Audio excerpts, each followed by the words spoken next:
बुंदेलखंड के महोबा पहुंची केंद्रीय मंत्री ने संभल बवाल को बताया विपक्ष की सोची समझी साजिश। बुंदेलखंड के महोबा में निजी कार्यक्रम में शिरकत करने पहुंची केंद्रीय मंत्री साध्वी निरंजन ज्योति ने संभल बवाल को लेकर इंडिया गठबंधन पर हमला बोलते हुए कहा कि संभल में बिगड़े हालात विपक्ष की सोची समझी चाल थी। सरकार ने संभल में बिगड़ रहे हालातों पर तत्काल नियंत्रण किया है। संभल में पाकिस्तान के खोखा मिले हैं जिसकी जांच कराई जानी चाहिए। उन्होंने कहा कि संभल बवाल पर चर्चा करने वाले पहले मुजफ्फरनगर हिंसा को लेकर अपना पक्ष स्पष्ट कर दें। शहर के गांधीनगर स्थित कचहरी परिसर के सामने गोविंद सिंह सेंगर के आवास पर पत्रकारों से वार्ता करते हुए उन्होंने विपक्षी पार्टियों पर जमकर प्रहार किए। इसके बाद शहर के हमीरपुर चुंगी में चल रही कथा के पूर्ण होने पर पूर्व केंद्रीय मंत्री साध्वी निरंजन ज्योति ने सहभागिता की है। महोबा जिला मुख्यालय के गांधीनगर मोहल्ला स्थित कचहरी परिसर के सामने गोविंद सिंह सेंगर के आवास पर पत्रकारों से वार्ता करते हुए पूर्व केंद्रीय मंत्री साध्वी निरंजन ज्योति ने विपक्षी इंडिया गठबंधन पर तीखे प्रहार करते हुए संभल हिंसा को लेकर सपा और कांग्रेस पर जमकर हमला बोला। कहा कि संभल में गोलीबारी में पाकिस्तान के खोखे मिले हैं जिसकी जांच कराई जानी चाहिए। पुलिस पर पत्थरबाजी की गई। संभल बवाल पर सरकार से सवाल पूछने वाले पहले मुजफ्फरनगर के दंगा को लेकर अपनी स्थिति स्पष्ट कर दें। सपा सरकार में मुजफ्फरनगर हिंसा में 2 माह तक झुलसता रहा। तत्कालीन सरकार ने मामले की गंभीरता से नहीं लिया। 2 माह तक सरकार मूक दर्शक बनी रही। संभल बवाल को लेकर सरकार ने गंभीरता से लेते हुए कठोर कार्रवाई की है। सपा सरकार में शहरों में सांप्रदायिक हिंसा भड़काने का काम होता था। संभल बवाल सुनायोजित चाल है। सरकार की छवि को धूमिल करने के लिए षड्यंत्र रचा गया है। बांग्लादेश में हिंदुओं पर हो रहे अत्याचार पर पूर्व मंत्री ने कहा कि विदेश के मामलों में सभी को एक साथ होना चाहिए। सरकार बांग्लादेश को लेकर गंभीर है। कहा कि कई हिंदू मंदिरों को भी क्षतिग्रस्त कर पूजा पाठ को बाधित करने का काम किया गया है। आध्यात्मिक कथा चल रही है श्रीमद् भागवत महापुराण की, उसमें मैं आई हूँ और कार्यकर्ताओं का उत्साह ये बताता है कि आध्यात्मिक की तरफ लोग मुड़ रहे हैं।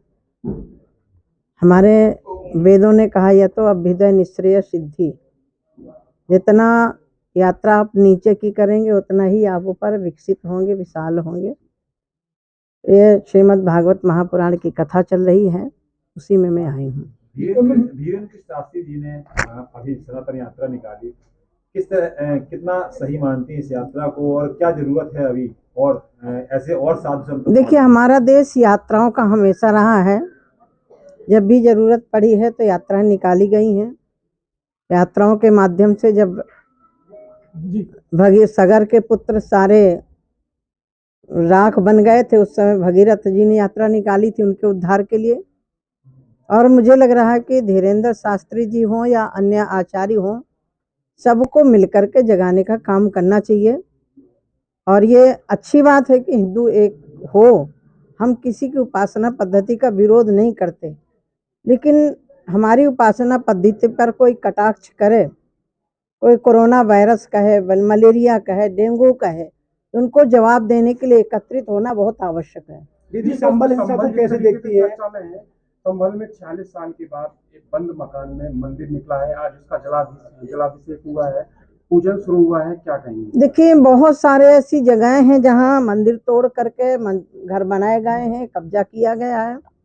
क्योंकि जब देश हमारा गुलाम हुआ था उस समय बहुत सारी जगहों में यदि आप तलाश करने निकलेंगे तो आपको बहुत जगह, अभी एक संभल में ही नहीं, बहुत जगह ऐसे स्थान मिलेंगे जहां मंदिरों को कब्जा करके उनको पूजा स्थान को ये कह सकती हूँ कि बंद किया गया है।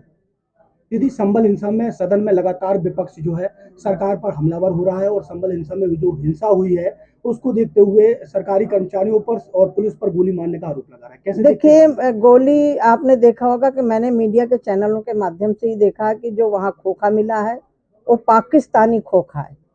पाकिस्तानी खोखा पुलिस नहीं रख सकती है। ये छानबीन होनी चाहिए कि वहाँ कौन लोग थे।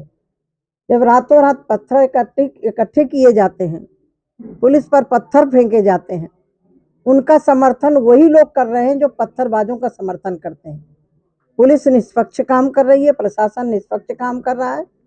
जो आरोप लगा रहे हैं उनको मुजफ्फरनगर का दंगा भी याद रखना चाहिए, जहां 2 महीने तक समाजवादी पार्टी की सरकार के समय लोग जलते रहे थे, मरते रहे थे, और समाजवादी पार्टी की सरकार मूक दर्शक बनी हुई थी।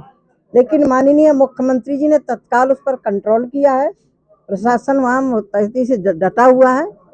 इनको ये प्रश्न उठाने का अधिकार नहीं है, चाहे वो मथुरा का कांड हो, मुजफ्फरनगर का कांड हो। समाजवादी पार्टी की सरकार के समय ऐसा कोई जिला नहीं था, ऐसी कोई जगह नहीं थी जहाँ सांप्रदायिक दंगे न हुए हों।